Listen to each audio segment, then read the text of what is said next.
Assalamualaikum warahmatullahi wabarakatuh. Perkenalkan, nama saya adalah Imam Budi Santoso. Saya merupakan guru pengganti dari Ibu Vicky Mariani yang Nah, karena beliau ini yang bersangkutan sudah mutasi ataupun pindah tugas di SD yang baru, sehingga saya mohon izin untuk menggantikan video praktek pembelajaran dari Ibu Vicky Mariani. Terima kasih dan selamat menyaksikan.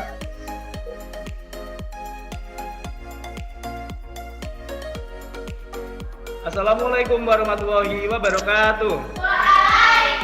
Waalaikumsalam warahmatullahi wabarakatuh. Ya, bagaimana anak-anak kabarnya hari ini? Alhamdulillahirrahmanirrahim. Nah, sebelum kita mulai pembelajaran pada kali ini, kita akan berdoa terlebih dahulu ya. Coba sekarang Mbak Aura untuk memimpin berdoa, silahkan. Semuanya duduk siap, berdoa mulai. Bismillahirrahmanirrahim. Habibullah Birabbil Islami dina Nabi Muhammadin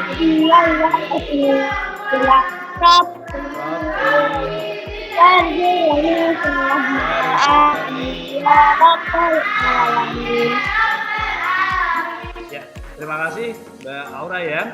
Nah, baik, saya akan mengabsen terlebih dahulu. Ya, yang pertama Mbak Nada, kemudian Mbak Aura, oke, selanjutnya Mbak Azam, oke, Mas Prian, kemudian Mbak Ica hadir, kemudian Mbak Andra hadir, kemudian yang terakhir Mbak Karisa hadir. Oke, terima kasih ya. Baik, nah, anak-anak sudah terlihat gambar saya? Oke, sudah ya. Nah, anak-anak, sebelum kita memulai pembelajaran kali ini, kita coba akan menyanyikan lagu Indonesia Raya supaya kalian lebih semangat dalam pembelajaran kali ini. Oke, siap ya? Yuk, kita mulai. Sebentar, masih loading. Sudah, ya. Suaranya ya. Yuk, kita.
Alhamdulillah kalian sudah semangat. Nah, anak-anak, di lagu Indonesia Raya ini tadi kita sudah mengenal yang namanya persatuan ya.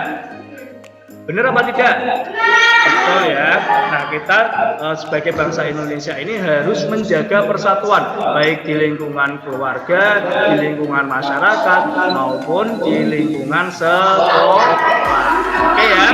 Nah, pada pembelajaran kali ini ya, kita akan memulai ya, yaitu adalah pada tema 2 terkait persatuan dan perbedaan, kemudian pada subtema 2 dan pada pembelajaran 1. Baik anak-anak, tujuan pembelajaran kita pada hari ini yang pertama adalah setelah membaca teks tentang perjuangan mempertahankan kemerdekaan Indonesia, nanti anak-anak akan mampu mengidentifikasi ciri-ciri kalimat efektif pada teks tentang semangat persatuan dengan benar. Kemudian yang kedua adalah setelah membaca teks dan berdiskusi, nanti anak-anak juga akan mampu menuliskan peristiwa penting tentang semangat persatuan dan kesatuan menggunakan unsur apa, di mana, kapan, siapa, mengapa, dan bagaimana dengan menggunakan kalimat efektif dengan baik.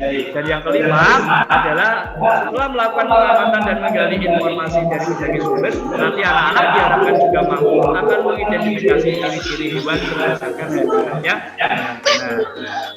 Nah, itu dia. Baik anak-anak, pembelajaran kita hari ini kita mulai. Yang pertama pada lagu Indonesia Raya tadi, ya, kita ada tidak lirik yang menandakan persatuan dan kesatuan bangsa Indonesia?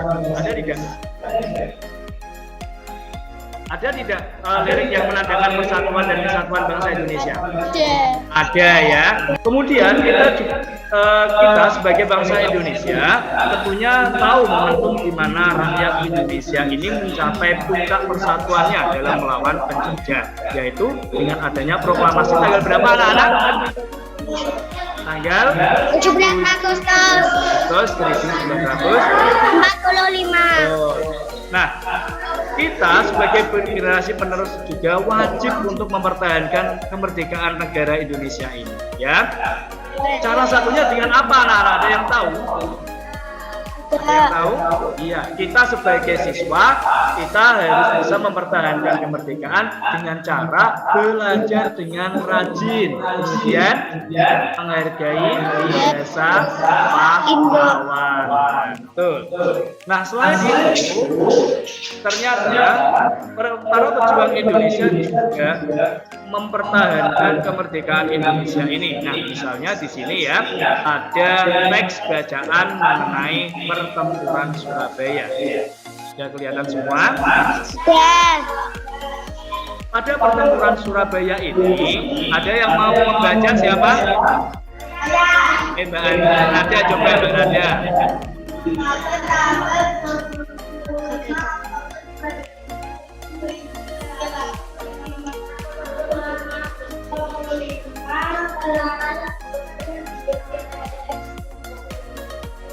Satu-satu.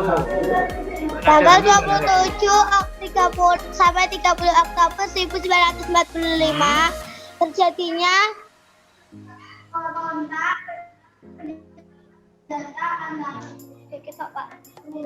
para pemuda Indonesia dengan pasukan Inggris.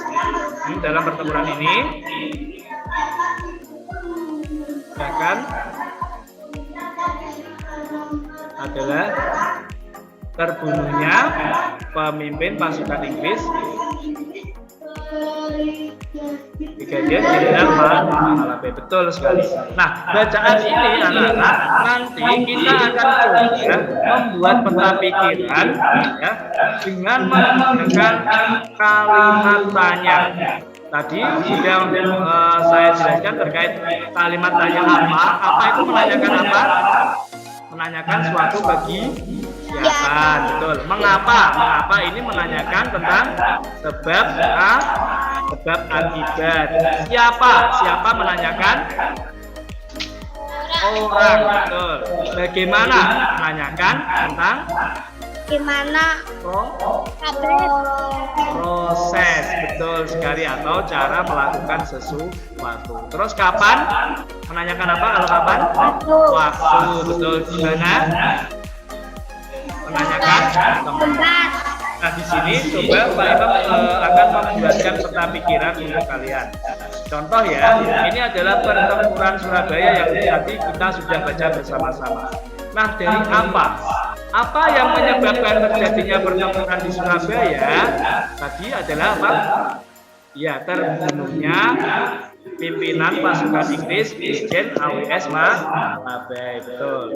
Kemudian kalau ada pertanyaan ini, di mana terjadi peristiwa pertempuran 10 November 1945? Mana tadi? Ya, di Surabaya. Betul. Kemudian ada pertanyaan lagi. Kapan diperingati Hari Pahlawan? 10 November. Betul sekali.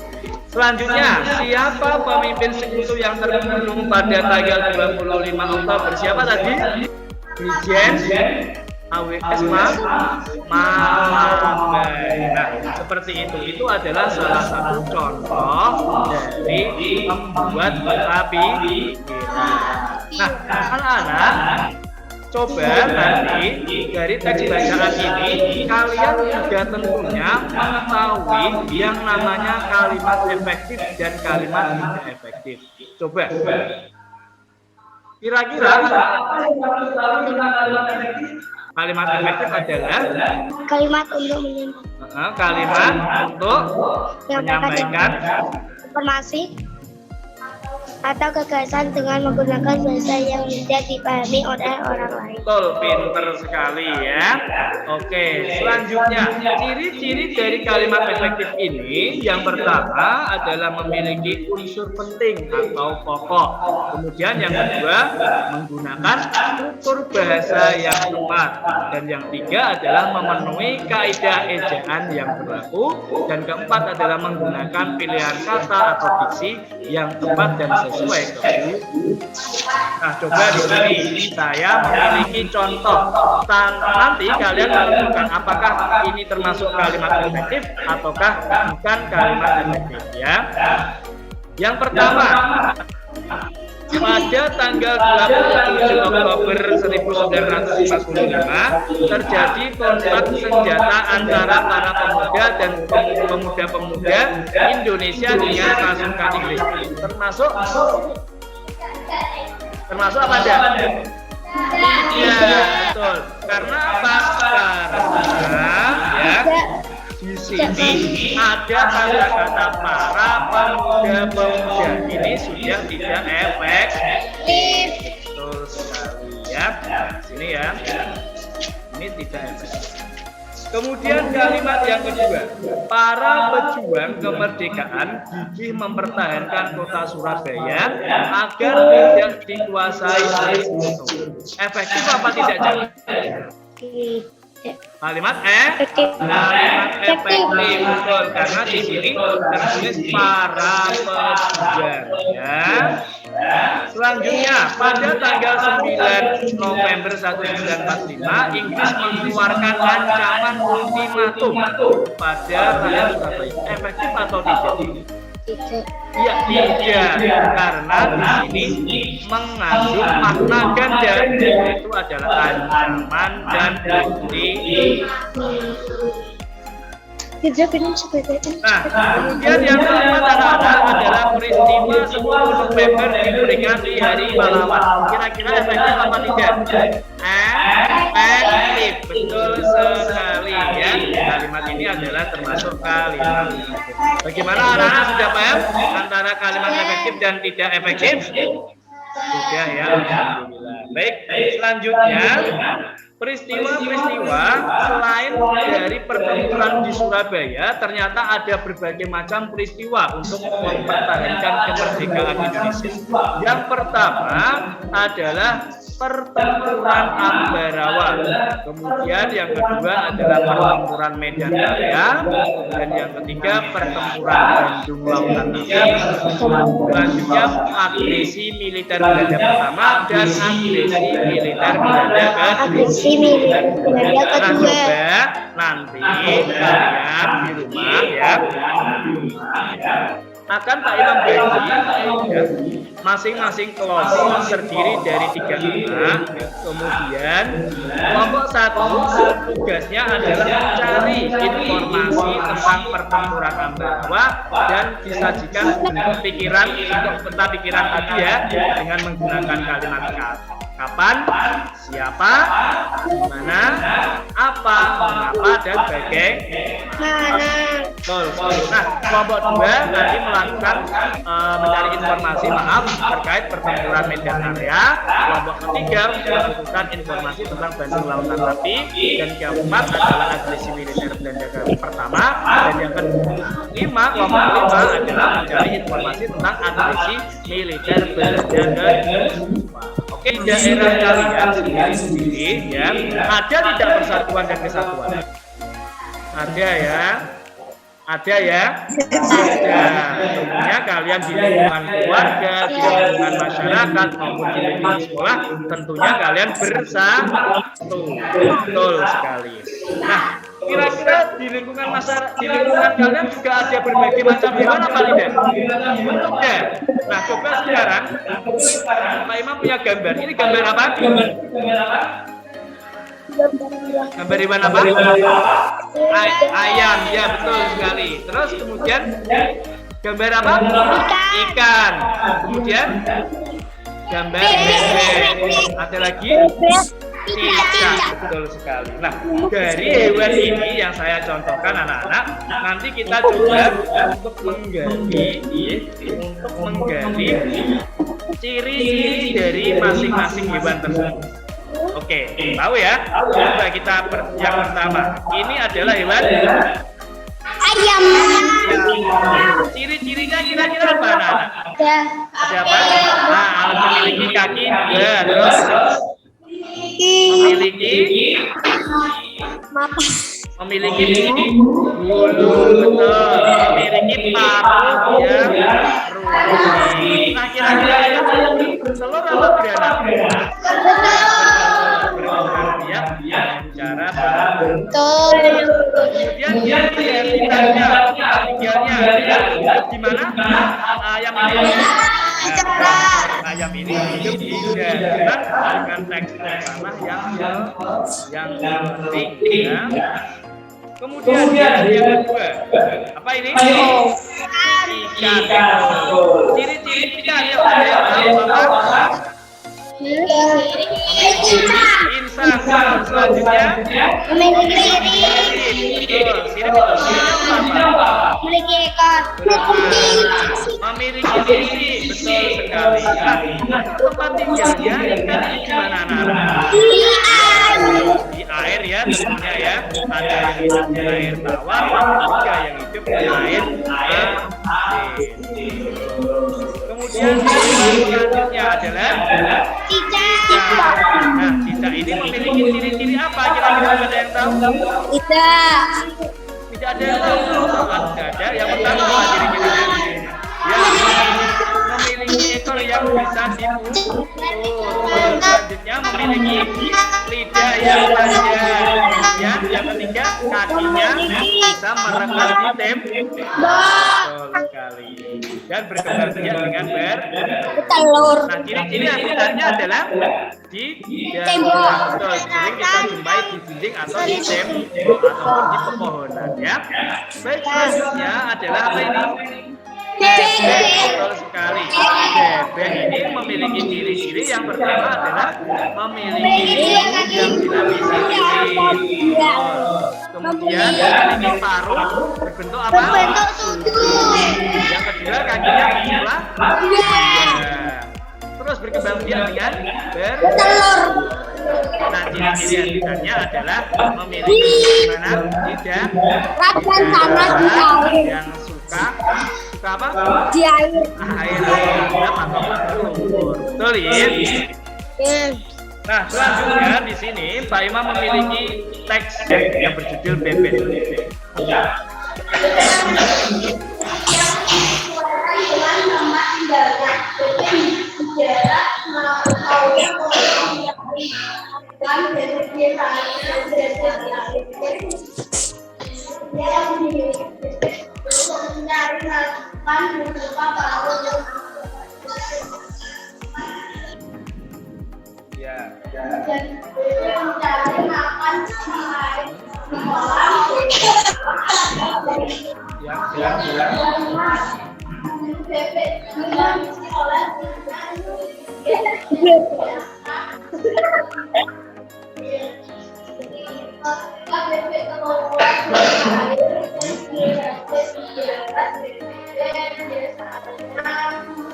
Ngibas-ngibaskan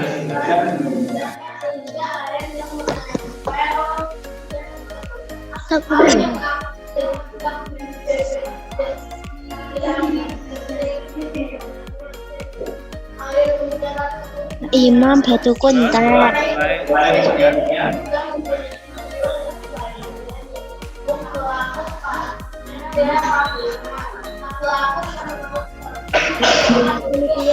Oke, betul sekali. Terima kasih Mbak Ica ya yang membacakan. Nah, itu dia anak-anak terkait dari ciri khusus yang dimiliki bebek, yaitu yang pertama tadi sudah kita bahas ya, yaitu bumbunya mengandung terdapat mie, ya, sehingga tidak mudah basah jika bebek itu mencari ikan mencari makan di air.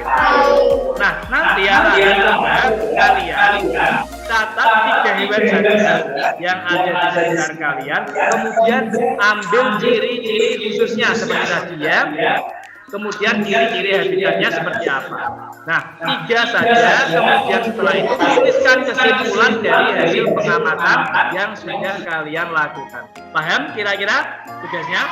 Alhamdulillah kalau sudah paham. Tadi kita sudah belajar apa saja hari ini. Yang pertama tadi kita sudah mempelajari tentang bagaimana cara membuat peta pikiran dari teks yang kita baca dengan menggunakan kalimat apa tadi? Kalimat ya.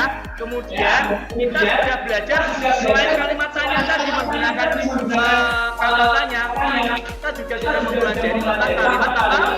Betul sekali, kalimat efektif. Dan ketiga tadi kita sudah mengetahui apa?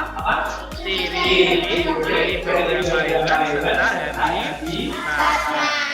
Nah, sampai di sini kira-kira apakah ada pertanyaan anak-anak? Kalau sudah paham, Pak Imam ingatkan sekali lagi ya untuk mengerjakan tugasnya. Tadi tugas yang pertama adalah ada tugas kelompok ya, yaitu membuat peta pikiran. Kemudian yang kedua tugas kalian adalah apa?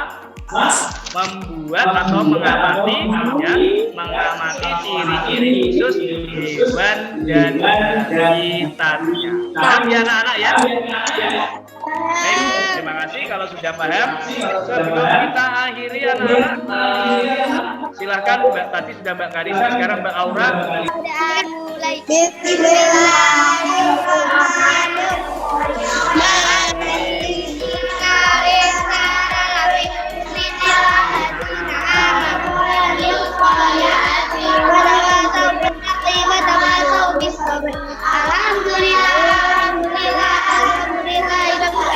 Terima kasih anak-anak. Pak Imam sudah berpesan ya, tetap jaga kesehatan, jangan lupa tadi tugasnya dikerjakan dengan baik. Terima kasih Pak Imam akhiri pembelajaran dari ini. Wassalamualaikum warahmatullahi wabarakatuh dan sampai jumpa kembali.